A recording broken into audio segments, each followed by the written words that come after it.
Hey guys, I'm Sydney with iWash Auto Detailing here in my shop today, and I've got these seats that have been cleaned with Express Interior. They are ready to protect, and I'm going to be putting on the P&S Double Black Leather Treatment. This is our premium leather treatment. It's going to add back a lot of moisture to the dried out leather, give it a nice kind of matte finish, and really make it supple. So we are going to use a microfiber applicator to apply it, and then we're going to let it sit for about 20 minutes.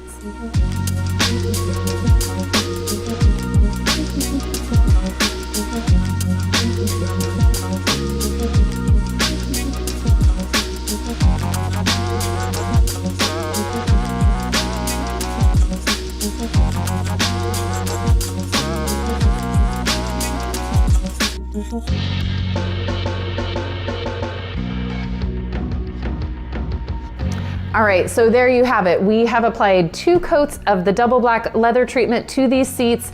And when you have cars like this, the Toyotas that have this really nice leather, but it's been dry and aged, things have been spilled on it, it gets kind of hard. And so now these seats are super plush, so much softer. And if we just keep moisturizing them, they are gonna stay nice and soft and last for years. So this is a great option for vehicles like this. It's also great for new vehicles, but we really see the product shine on aged leather. So for more tips and tricks on leather care, stay tuned right here at the P&S YouTube channel.